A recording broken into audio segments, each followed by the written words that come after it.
Hello and welcome back to Up the Villa podcast. This is our tactical debrief where we take a deep dive into Aston Villa 4, Nottingham Forest 2. We take a look at passing networks, average positions. We take a look at the still images of the goals, what stood out for me. We'll go to the tactical pad and have a little look at some tactical analysis over there. And then we'll have all the usual stats, numbers from the game as well. So if you think Villa are going to get top 4, make sure you smash a like on this episode. Let's go big with the likes. Let's go 1,000 likes on this episode.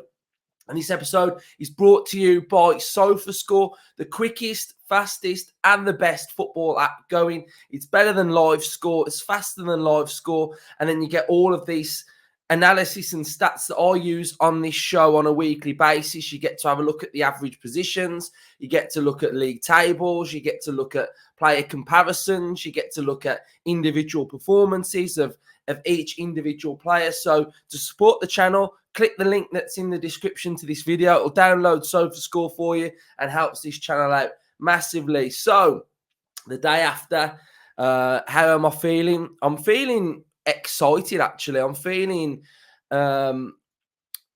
just really excited and energetic about Aston Villa and the way that we're going about things. I think we're in a really strong position now, and I think we should all be just fully embracing, looking forward to what's to come, really. And I think we're a really good football team, and we saw that yesterday against Nottingham Forest. And, you know, we've all, and I think every Villa fan has spoke about how we play and our style. And, you know, when you actually sit back and look at it and think of what that game was like yesterday, there was some really good football, like really good football on show. I think when you're looking at a game and it was 4-2, and it had that little period of the game where just after half time they scored, and we were all, you know, everybody's thinking, come on, Villa now, let's knuckle down, let's get back into it, let's not allow this to happen again. You know, when you look at that, sometimes it can cloud your overall thoughts at times on how you've actually played. But some of that football that we saw yesterday was just enjoyable. You know, you stood there, or you're sitting there, and you're seeing how explosive it is at times. So ball out on that left-hand side, Leon Bailey picks up that ball. That stadium erupts when he gets the ball now. You just feel like something's going to happen. You know, it's like the ball lands at Leon Bailey's foot and you're like, something's happening here. Something's happening. And that feeling of having a player that can just, like, explosively erupt when the ball's at his feet, there's nothing like it. And then at times when the ball's, you know, going out with Longley and going to Powell, or it was going to Chambers, and it's slow, it's methodical, it's got a purpose. You know, we're not just knocking it from left to right just because there's no pass on. We're waiting for our right moment. There was a time yesterday when the ball went from left to right, and the whole team just started applauding, and the ball was just being passed from a centre-back to a centre-back. But it was the way in which it went there, and then it opened up the field, and Aston Villa were just able to attack. Like, there's so many times now where I'm there in the whole tent, and I'm just applauding, like, play that we're just doing, and we're not even like penetrating at that point. But what I'm watching is gaps appearing, players sort of going out of their position and finding space. And it's just absolutely fantastic. Like, to be able to be in Villa Park and enjoy what I'm watching, enjoying the football and appreciating the football. I think that's massive for me, for a lover of Villa, but then a lover of actual football and the way it's being played. You know, I'd never have thought a couple of years ago I'd be applauding like a little 5-yard pass from a centre-back to a full-back, or a centre-back to a midfielder. But it's the openings. The football's great. And what's also is really good at the minute is the decision making of the players. Like, they're so in tune. Like, I'm watching Villa and I'm like, right, that ball needs to go to that player now, and it just goes there, and it's just like, it's so intricate. It's brilliant. It's absolutely brilliant, and that's just build up from the back. You know, that we haven't even got into explosive partnerships with Bailey and Watkins, and how dynamic we are going forward. It's the control that I love, and I look across the whole Premier League and I don't see it. I don't see many teams going out and doing what we're doing, and we're only in our infancy of doing it. We're not the finished article, but if you can start off doing the Unai Emery way, then the finished product is going to look something similar to, say, how a City play. And that's what we are, the level that we are aspiring to get to, full control. You know, counter-attacking teams on transition. What do they do? Well, they allow the opposition to have the ball, and they look to break. They look to be fast and direct and play on the counter-attack. Look, counter-attacking football's great, but you want to be dominating, controlling a whole 90-plus minute performance. And that's what Aston Villa are doing. We spoke about it before the game, and we said, if Villa go out and control the game, Villa will win this game. And Villa went out and controlled it, and we won the game. So it's just absolutely amazing watching us, and I just think it's so enjoyable. The goals, the style that we've got, you know, build up out the back, but then at times we can just go one touch, two touch, bang, and we've sliced the team open, and it's so entertaining. It's attacking, it's direct. There's partnerships. We've got it all, and it's so good. So what we're going to do is we're going to go into the stats first, then the still images, before we've done it the other way around. So we'll go stats first. We'll have a look at the passing networks, etc., and we'll see how the tail of the game looked with the stats from it, and the average positions, etc. So we'll go first to SofaScore. SofaScore are giving us the stats. So we had an XG of 3.62. They had an XG of 2.61. We had 58% possession, 42% for Nottingham Forest. We had 16 shots. They had 10. We had 6 on target, and they had 3. We had 5 off target, and they had 6 off target. We had 488 passes, and they had 354. 92% passing accuracy for Aston Villa and 86% for Nottingham Forest. We had a 52% dribble success, and they had an 86. We lost possession 94 times, and they lost it 97. 94 is not that high amount of times to lose possession of the ball, actually. We won 45% of our 43 total draws, and they won 43. We won 45. So here we can have Aston Villa's average positions from the game. So similar to Fulham, to be fair, where we'd got Longley and Power quite central. We've got Matty Cash, who's tucked in. We've got a double pivot of McGinn and Louise, so they are not on the same line. We've got Moreno, who's not too far forward. That's because they've got that threat from Elanga on that right-hand side. We've got 2 either side of the double pivot, the 8 and the 41 of Ramsey and Tielemans. Ollie Watkins, focal point up top. Leon Bailey out wide. Again, if you want to draw Aston Villa's formation on a piece of paper and what you want it to look like, it looks like this. So again, our style, our identity is coming through. We're not out of position. We are where we want to be. And look at how many players we've got inside the Nottingham Forest half, which is, really important. So Aston Villa's passing network, this comes from Opta. So we have got the average positions. You can see the average positions of where they are. And then you can see the thicker lines of where more passes are going to that player. So you've got Martinez into Longley into Douglas Luiz. Douglas Luiz was instrumental in Villa's performance. He had that sort of carrying that midfield, but offering so much defensively, getting on the ball, rotating the ball a lot to players such as Ramsey, Moreno, McGinn. We've got Tielemans in there. So it was really important that he was sort of dictating the play. We've got McGinn, who's the engine, and then we've got sort of Luis, who's the the player that sort of orchestrates it and just gets it ticking and gets it moving. You know, we've got a big network with McGinn to and Cash, and then Cash to Bailey's got a big network as well. So again, it's a really good network from Villa. A lot of triangles, so really pleasing to see. And our build-up shape looks good as well. Here we have the Nottingham Forest average positions. You can see that they're in their 4-2-3-1. And I think 4-2-3-1 is a formation that Villa are pretty comfortable at playing against. I think we really generally play well against a 4-2-3-1. We played well against Man United in a 4-2-3-1.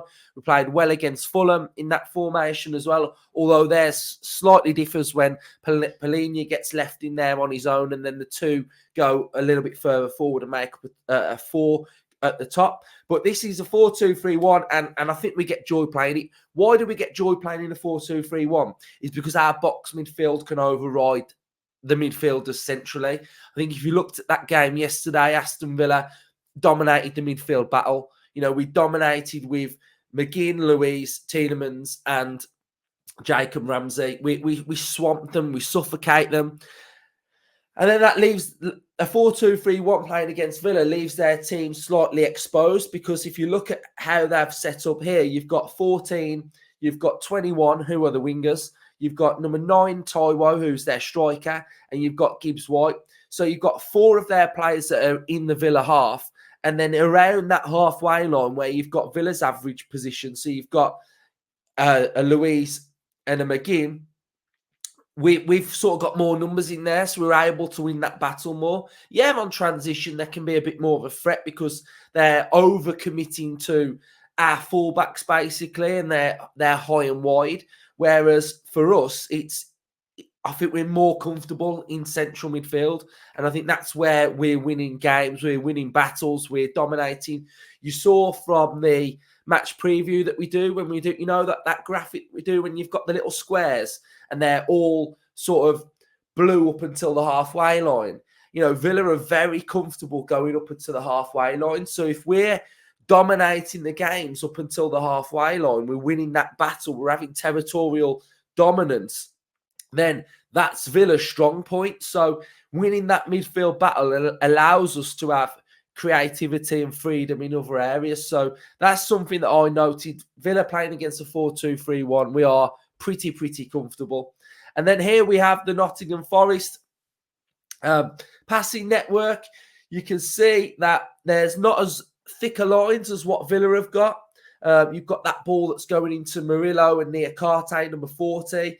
A little bit, you know, you've got the attacking players, but there's no network there. So you can see that there's a network on that left-hand side with Murillo.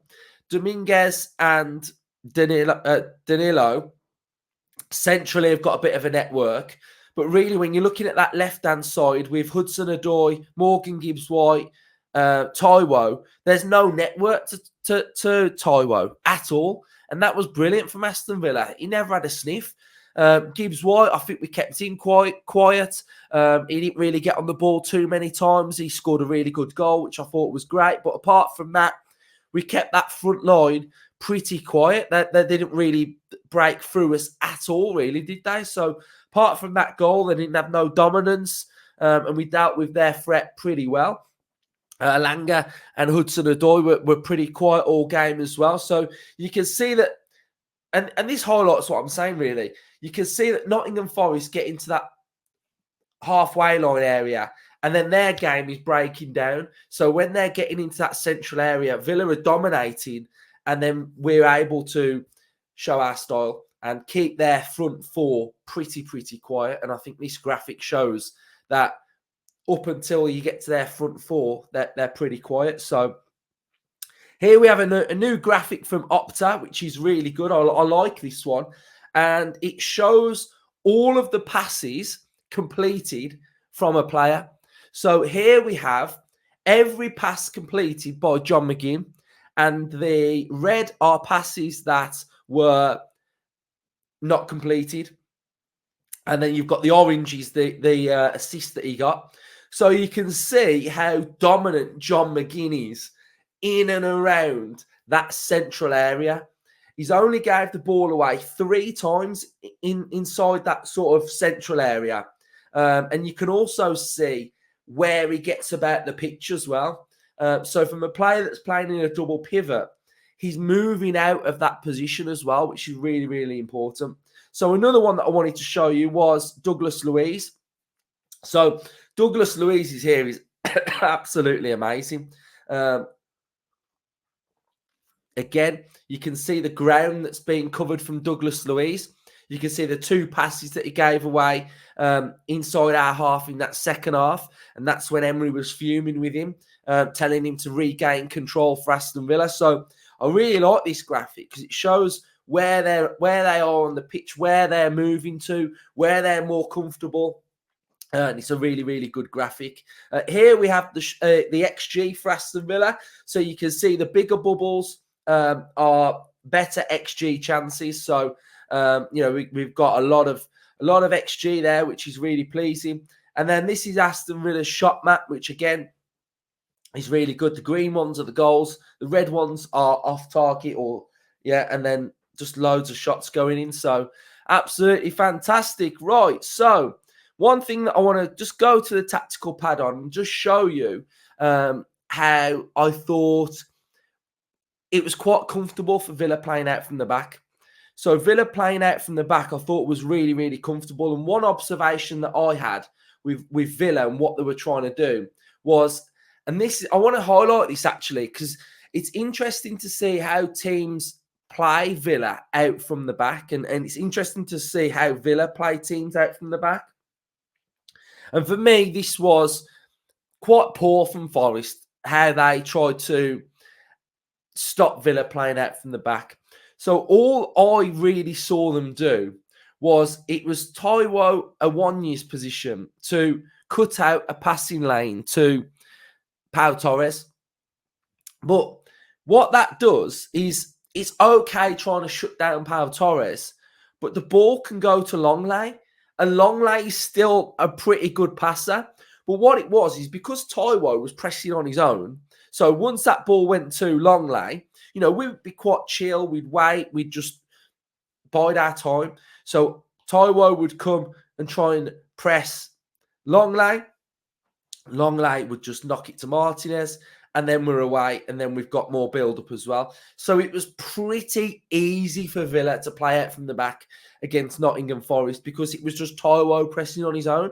And once he's gone and gone to Longley, there was times where he would then just slowly jog around and try and get back there. But it's just a half-hearted press. So it was really easy for Villa to play out from the back. It's quite comfortable when Villa are playing out from the back when teams will do something like that little triangle that you might sometimes see. But there was none of that against Villa, and it was just pretty comfortable and pretty easy, really.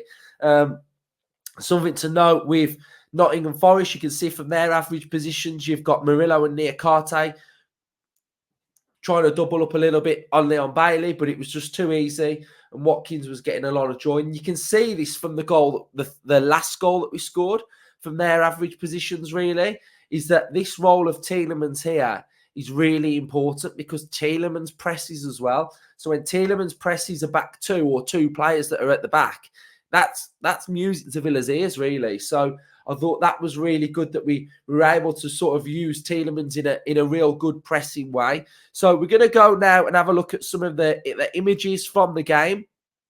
And we'll have a look at how we played and etc. And some of the key points I made from this game. So absolutely love this. I loved this. I did. Just this goal just was fantastic.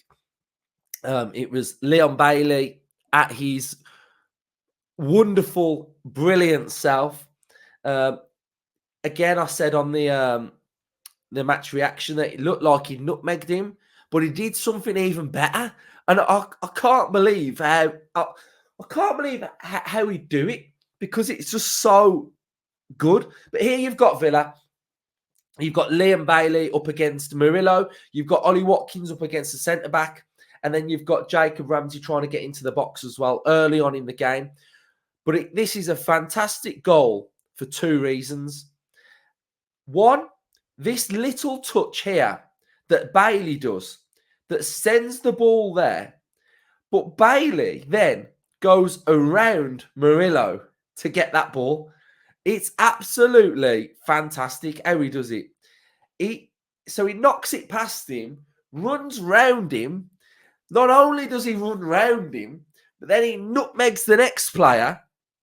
But one thing that I want to note about this goal is all about Ollie Watkins' movement. So you can see Ollie Watkins here is up against the centre-back. Once Bailey goes through, this isn't an easy goal to score because Watkins has to peel off that player. And what he does brilliantly is he goes and then he comes back and then he's able to find space, drag that defender in, and we've got an absolute tap-in. And this goal was just brilliant because, yeah, fantastic. Absolutely loved it. So great goal from Aston Villa. Now the next one, Leon Bailey again. This one, and this is what I was talking about.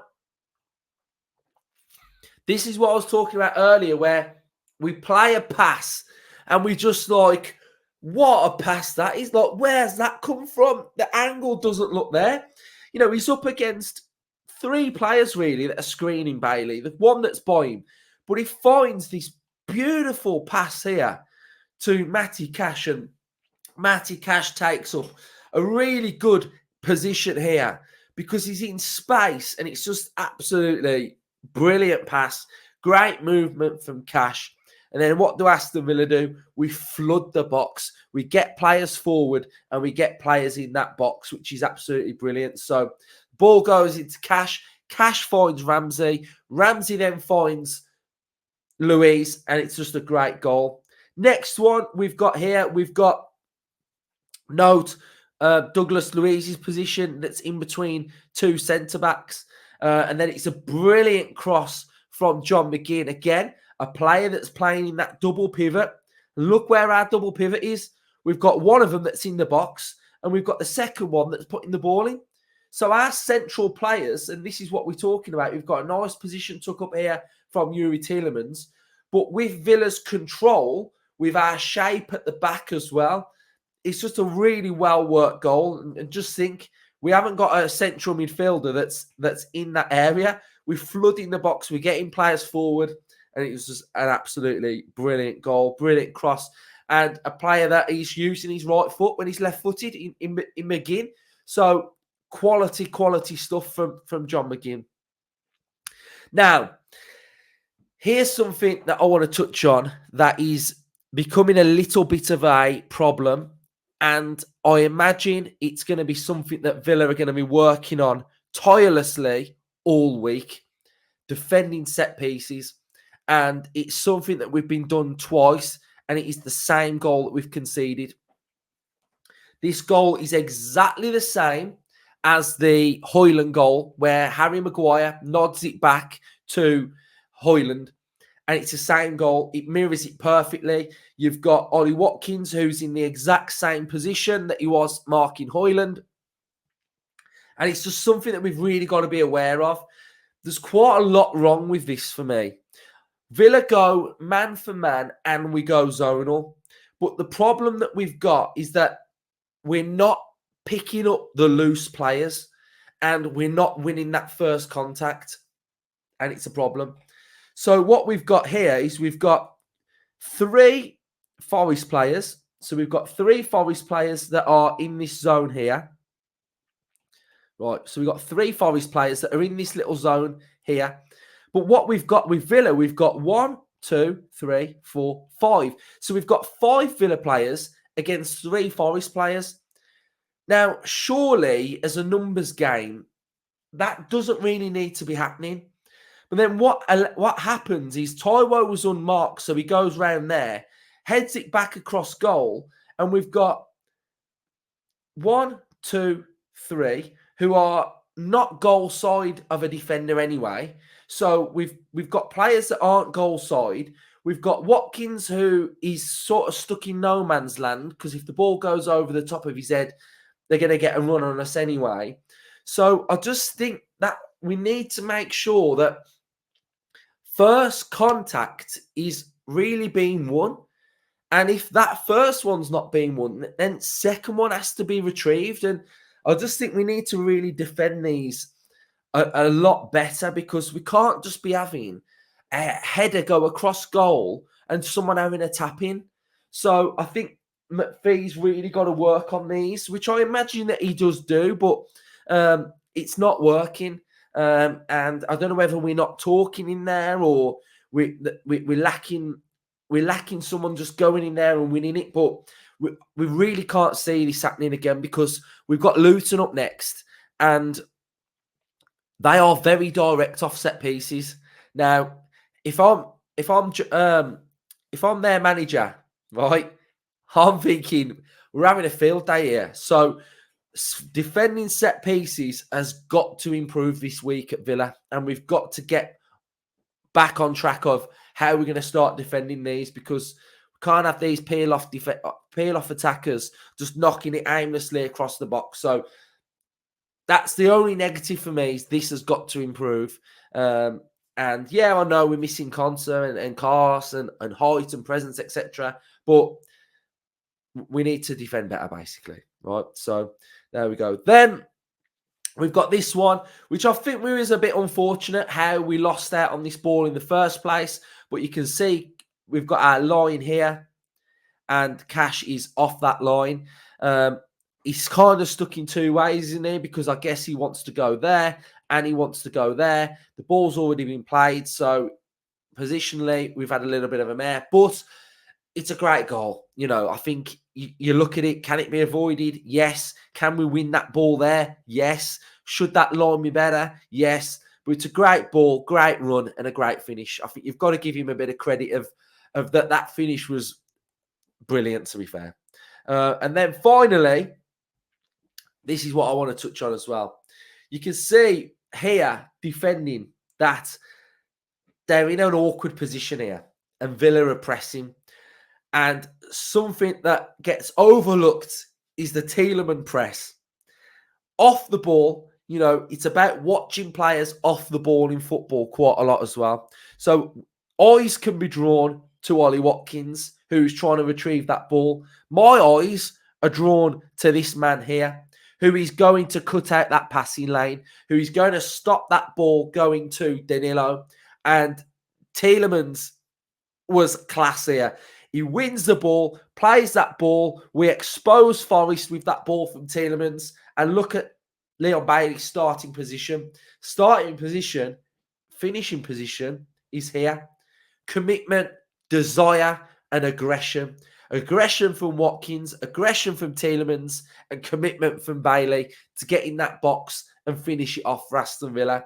So a great goal. Villa press was brilliant, and I absolutely loved it. So top performance from Villa. Really, really good. So much good stuff in there. And then there's something to work on. The defending of set pieces. That is going to have to improve against Luton. 100%. It's going to have to improve against Luton. But brilliant stuff. Great performance. 2 wins in a row against 2 teams that are decent, in good form, playing well. And we've made both of them look pretty average at times. And the fact now that we are top 4, looking pretty good now. Loving life. Enjoy it. Enjoy the season. We have to enjoy this season. Fans have to be able to enjoy the season because we're doing really well. And I just hope you're all absolutely loving it. So that's the debrief. Deep dive into Aston Villa 4, Nottingham Forest 2. And then we'll start all of our content against Luton in the week. We'll have the general content, opposition preview, match preview, predicted lineup, press conference reaction. So, yeah. Hope you're all good. make sure you are supporting this channel. If you've got this far and you have enjoyed this episode, please, please, please download SofaScore. You can scan the QR code that's on the screen, or you can click the link that's in the description. It helps the channel out, and it helps you out because you've got a great football app on your phone that's free. So if you've got live score, beat it off.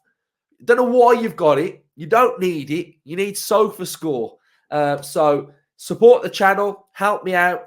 Up the Villa.